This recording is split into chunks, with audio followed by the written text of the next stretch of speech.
welcome back to another edition of the Cursing Seamstress.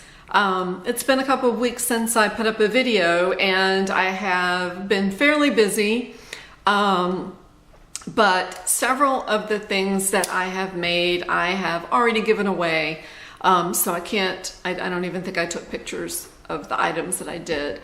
What I've been doing lately is doing washcloths with embroidery and some washcloths with applique. I've been doing t-shirts for little kids with applique designs on them, and I'll show you some of those. So first of all, I don't know, these are just fun to do.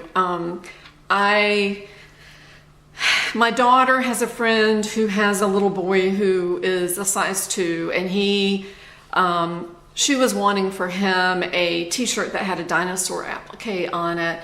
And so I went to Bunny Cup Embroidery, and they had a sale. I think it was buy 2 sets and get 1 set free. So I got a set of dinosaurs applique, a nerd set of applique, and the other one was, I forgot, it was something like niceties or something like that, and I haven't done anything with those. But anyway, this was one of the dinosaurs that I did as an applique on a washcloth, and came out okay. I think it wanted to bunch up a little bit, and I think that's something that you're going to run into when you're appliquing on something that has a nap. And I did use the water-soluble stabilizer on the top when I was embroidering this. But anyway, it's a cute little brontosaurus, and I like him a lot. Here's another one. I did this with the Easter egg fabric that I found at, I think it was Habitat for Humanity.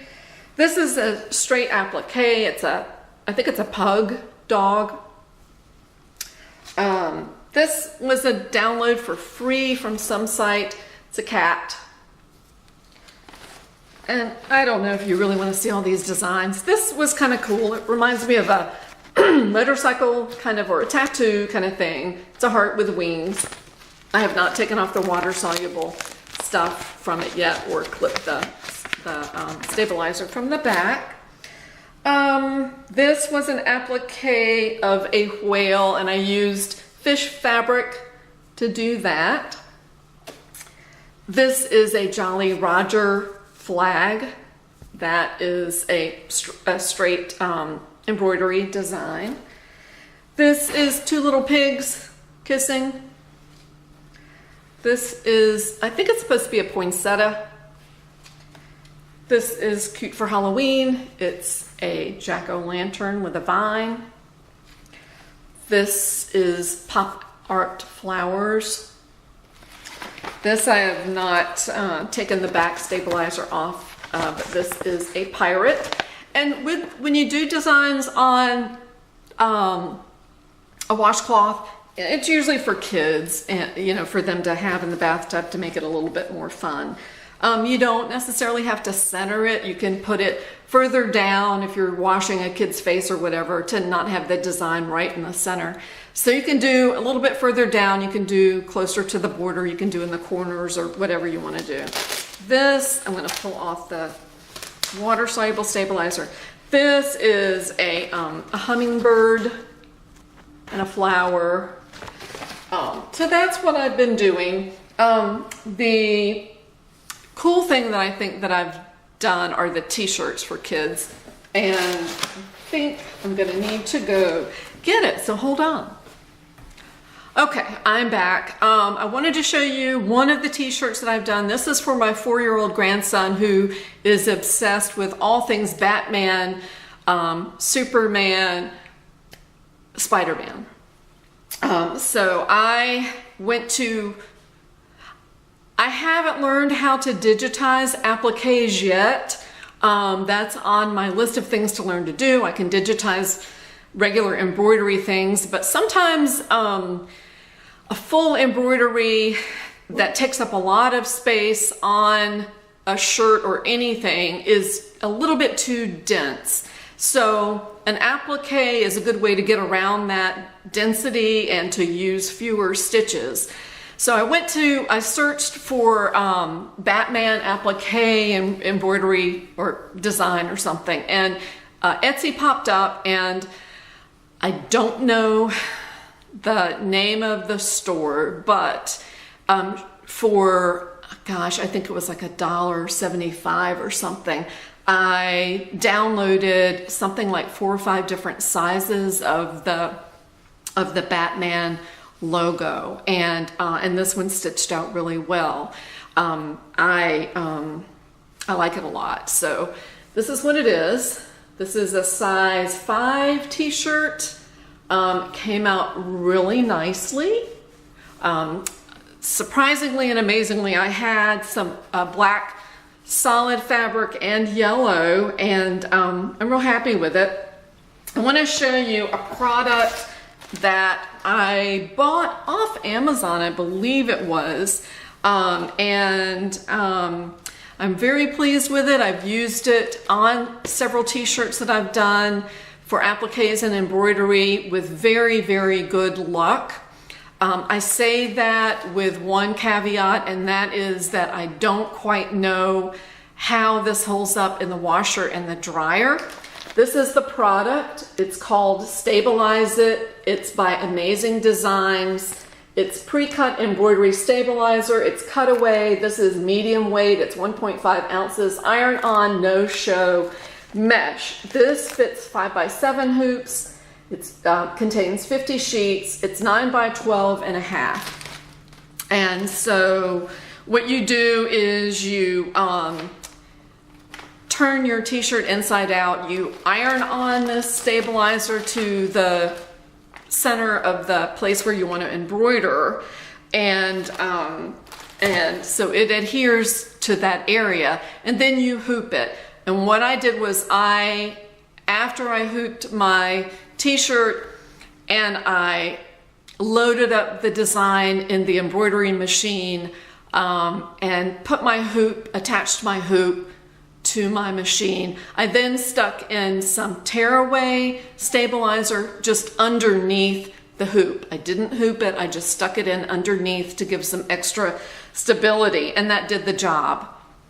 So I'm just pleased with it. I recommend that product. Again, I don't know how it holds up after you wash it, because of course it is activated by heat, and if you put it in the dryer, if you use a warm water, I don't know. It may make it come unattached from the back of the fabric. What I did was I ironed on a big piece of the sheet, and then after I was done with the applique, I could peel it up, and so I cut around it fairly tightly. And I don't know, well, not really fairly tightly. Maybe it's kind of irregular, but I might have left 3/4 of an inch around the embroidery and threw the rest away, and then just re-ironed on that to make it adhere again. So that seemed to have worked. And again, when you're working with knits, you do need to use the cutaway stabilizer, not the tearaway. Knits need to be extra stable because they do stretch. It's not like on woven fabric where you can use the tearaway because there's no risk of stretch. So that's what I've been doing. I will, if I can find some pictures of some other things I've done, I'll insert them in this video, but otherwise that's it. And I plan to do some more t-shirts. I'm having fun. I'm fairly new to doing applique on the machine. It's still a little confusing to me because you have to do the initial stitch to show you where to put your fabric, and you lay your fabric down. I did find something that was interesting because sometimes they'll tell you in the instructions that you can use a spray-on, a temporary spray-on adhesive when you lay that fabric down. And I did that on one of the dinosaur designs, and when I took the hoop off and I went to trim, I was trimming into some kind of tight areas, and what I found was the spray adhesive really prevented me from getting into those smaller areas and clipping the fabric out. So with this Batman design, I did not use any adhesive. I just laid it flat. I ironed it, I starched the fabric first, then I laid it down, and I just was careful that it remained flat while I was stitching on top of it. So anyway, if you have any feelings either way about those temporary adhesives, let me know. But that was my experience. Maybe if you're using a design that does not have tight corners that you have to clip into, it would make a difference if you use the spray-on adhesive. I think so, but for more intricate details that you're having to clip out, that spray adhesive just would not allow me to get up under the fabric and between the t-shirt material to be able to clip really well. So that's it for today, and I plan to make a trip probably this week or next week to one of the thrift stores. I'm going to look for some patterns and fabric and zippers and whatever else I can find, and I will certainly share that with you. Thank you so much for watching. I will see you later. Bye-bye.